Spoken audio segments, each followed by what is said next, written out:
Hi, it's me, Daphne. Welcome to my channel. In today's video, I'm going to be talking about the books I plan to read in February. It's very ambitious, and honestly, there are a lot of books like I'm in the middle of, books that I just need to get done, and books that I'm like, girl, you should have finished these a while ago, and some book club obligations. So a lot on the TBR, and we'll see how it goes. So first, I'm going to talk about an obvious one. I have Onyx Storm. I'm still in the middle of this. I'm on page 221, chapter 26, and I'm still really loving this book.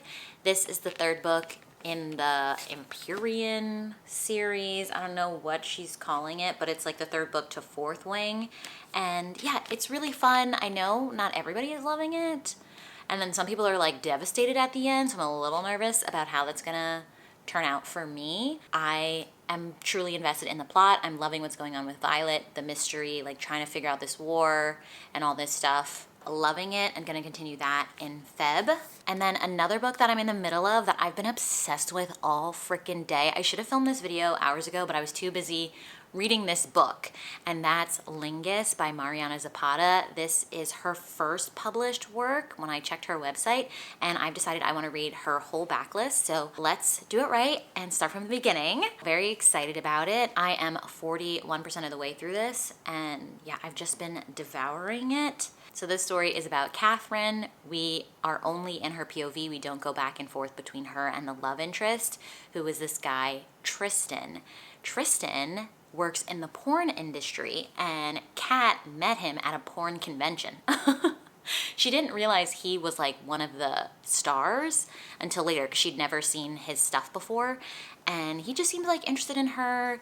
But she kind of inquires, because obviously he's really attractive, and she's like kind of interested in him, but like is a little out of her league when it comes to the concept of like dating a porn star, because that can be kind of complicated. Obviously to each their own, but I know some people, you know, myself included, really value monogamy, and like it would just be really hard for them to date someone whose career requires them to be physically intimate with other people. Understandable, right? So she's trying to like figure that out, but he's like, actually, I don't want a girlfriend because it's just hard to be like attached to someone and then have to sleep with other people. He's like, I just want to be friends. And she's like, okay, yeah, we can be friends. And that's that story. And like they're like trying to be friends. But the thing with Mariana Zapata, you know, like secretly the guy is pining for the female main character, and just seeing like how he treats her differently and how she's kind of special, and he doesn't really let other people into his life. Like he doesn't have many friends. He just wants her around all the time. Like it's really cute. And it's slow burn because it's Mariana Zapata.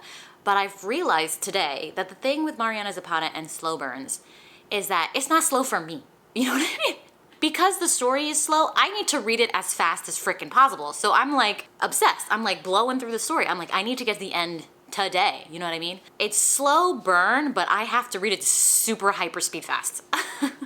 So I have that on the docket. So the next book I'm in the middle of ties into the rest of the categories that I'm going to talk about, which are book club reads / read-alongs.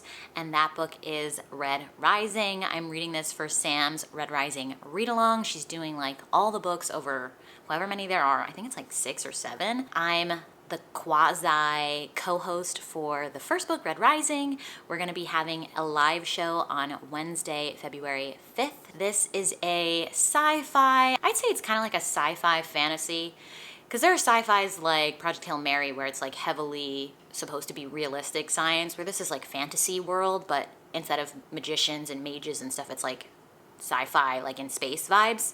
So it's that. It's YA too. Our main male character is like a 16-year-old kid who works on Mars. He's like kind of working in the mines. It's dystopian, and he's learning the truth about what's really happening and what their community has been lied to about, and he's gonna start a revolution, I assume. I've read parts of this book already back last year when Sam originally tried to do this read-along, but it kind of fell through, and then she picked it back up again, so I restarted the story, and I actually picked up the audiobook this time, and I'm really enjoying my experience doing that. Plus, it'll give me time to like retwist my hair while I listen at the same time, so I can finish the book in time for the live show. I'm not that far in. I'm probably like 15% of the way in. And then the next book I'm in the middle of that hopefully I'll be done with in February is The Informant. This is like such a random book. Okay, so I won't talk about it for too long. I'm in a book club with my friends from college. Most of us played basketball together. We all put like books in a pot and randomly selected one, and this was my friend Allie's pick. She got picked for like the first book in the club, and it was probably the hardest book that could have gotten selected. Love Allie to death. She is a finance queen. She like works in, I don't know, she does all this like smart portfolio management maybe stuff. And this book is about a farming corporation that works in like lysine is a word that I hear a lot in the story. They were doing like all this price fixing stuff with other companies that sell the same product so that they could all make the amount of money that they wanted and kind of screw over the customer. This informant guy in that company who went to the FBI about it, right? But this informant guy, he's like cuckoo crazy. He like tells the FBI that they're doing illegal stuff, but is like not wanting to help the FBI with the case and like messing things up and lying about certain things and like telling other people certain things that he shouldn't. Like he's a cuckoo crazy man. So it's entertaining in that way. It kind of reads like fiction, even though it's a true story. And it's entertaining enough, but the audiobook, I'm listening to it via audio exclusively. The audiobook is 24 hours long. It's so long. I feel like I've been reading this book my entire life. For some of the girlies that don't read that much, like that is quite the ask. It's like 600 pages or something. It's a long book. I'm just gonna keep trucking through that book and hopefully be done with it in February. And then the last book club book obligation I have is The City We Became. I picked this up from my local library here in the city. It's quite long. This is by N.K. Jemisin. I love stories about New York, so I'm excited to dive into this. Plus, it's a good opportunity to read a Black author in February for Black History Month.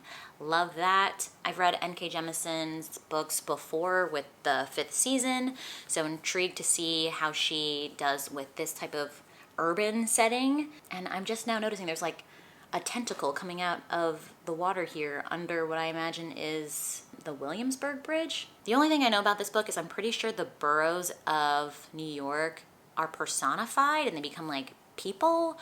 So like Brooklyn, Manhattan, the Bronx, maybe Staten Island, and Queens. So that's all I know about this. We'll see how it goes. Hopefully it's a fun time. And then we have 2 books that I'm tired of having unread, which are the last 2 Harry Potter books that I need to get to. I've been talking about these a lot in all of my like plans and hopefuls. So I have books 6 and 7 to read, and I'm praying that I can stick to my schedule for February. Like I've planned out my videos and stuff, and I'm hoping to have these done so I can finally post that long ass vlog of all the books.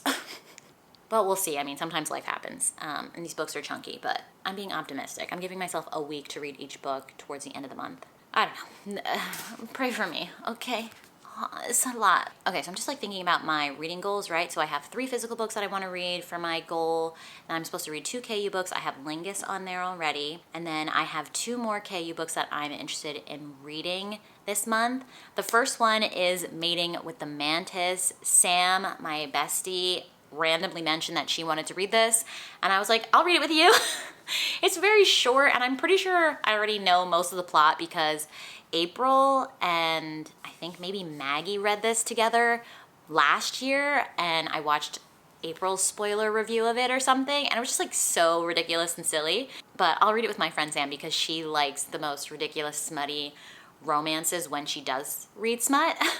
Like she's not reading smut like I read smut. She wants to read smut when it's ridiculous. Like we read the Shrek smut together, and now we had this one. So excited to have a good chuckle with her about that book. Don't know that much about it besides I think the main character maybe shrinks down to the size of a mantis or becomes a praying mantis. I don't remember. But either way, it's ridiculous. And I know like praying mantis females tend to eat the male mantises when they're done mating with them. And I think that probably happens in the story. So we'll see. Okay, and then another KU book that I'm actually super excited to try is God of Malice by Rena Kent. So I've heard of Rena Kent for a while now. I'm pretty sure McKay has read a ton of Rena Kent and she's obsessed with her, especially this series. If I'm remembering correctly, I'm like pretty sure she is obsessed with her. I'm really excited about it to give it a try. I think it's like dark romance, maybe mafia vibes. I really don't remember the plot of this one in particular. Should I look it up? Probably. But the main thing is that my friend from the gym was chatting with me and books came up and she told me she was reading the God of Malice series. And I was like, buddy read? She was highly recommending it. I just think it'll be really cool to read that book and then catch up with her again and hopefully gush about it and love it as much as she does. So let's check to see what this book is about because I don't remember the plot. And I also don't know if this is like a spin-off series, if it's like a second gen with like the kids and stuff of maybe another series that she wrote. Okay, the synopsis does not give you that much besides the fact that the main male character's name is Killian, and I don't know what the female main character's name is, but she says he's a monster. Nobody else recognizes the fact that he's like a devil, but she sees it. Apparently, it's gonna cost her everything. She's trying to run from him, but the monster loves the chase. And then it says this book is not a conventional romance and contains themes that aren't to everyone's liking. Intrigued. So we'll see what this is all about. Hopefully I like the writing style because sometimes that trips me up. And then the last goal I have for each month is to read a book of the month book. And I have 2 books that I've talked about before that I'm just putting on this list because I'm like, I don't want to add another book of the month book. Let's like focus on the ones that I'm in the middle of or tried already. So I have Kekai, which I've been in the middle of for a while. I'm on page 326 out of almost 500 pages. I just need to get this done and stop procrastinating it. I'm not going to talk to you about it again because I've talked about it enough. It's just like Indian mythology vibes. And then I have this book, The Boyfriend, which I put on my January TBR. I actually started it, okay guys? I did not completely fail my effort in trying to read a book of the month book in January. I got to page 22 and the character was just infuriating me. She was infuriating me. It's like this girl, she's like going on this horrible date with this gross, creepy man and he like calls her arms flabby and he like makes her pay for most of the food and then he insists on walking her home and she's like, I don't want to go home with you, like you're creepy. She doesn't say that, but she's thinking that. But he like is very adamant and she just like agrees and then he tries to like assault her and I'm like, what? Like, oh, woman, like this woman was just doing everything that I didn't want her to do, so it was infuriating. It was infuriating. But that guy was definitely not the main person in the story. You actually know his name because you get POVs from him like as he was like a child growing up. This guy, Tom, and I think Tom saved her from getting assaulted from that creepy, disgusting guy she went on a date with, but he doesn't like exchange numbers with her or anything, but she's like intrigued. She's like, oh, he's so handsome. But I think that Tom guy, if it's Tom who saved her, he's the serial killer. He's the killer, okay? I'm not used to thrillers and I hate reading stupid people. And this girl was just so stupid. I'm like, can I be surprised if you get killed if you're just like doing stupid things? And the guy, like, for reading from the serial killer's POV, like, he's creepy. Like, I don't, ew, you're gonna kill people, ew. So I'm really tempted to just DNF this after like barely reading it, but I'm gonna try again in Feb and we'll see. Okay, I will try. But I really hated the first 23 pages, guys. I want to read likable characters to root for. I don't want to read stupid characters who are stupid and are gonna like put their lives in danger because they're dumb. I mean, horrible things happen to good people all the time. You know, not just because you're dumb doesn't mean you deserve bad things, obviously, but like this was hard to stomach. So we'll see. I'm gonna try again. So that's it. Those are all the books that are on my radar for February. It's a lot. I'm crossing my fingers that I can achieve everything that I want to achieve and just have a fun time reading in February and have a fun time discussing books with my friends. A lot of friend reading going on here. What is that, like Red Rising, book club for basketball, book club for New York, just a buddy read with Sam, a buddy read with the girl at the gym kinda. Like that's like at least 5 books I'm trying to like connect with people on. So fun. I hope you enjoyed this video. If you did, please feel free to leave it a thumbs up and subscribe down below if you haven't already. I would greatly appreciate it, and obviously it helps out my channel. And I will catch you in another video. Bye.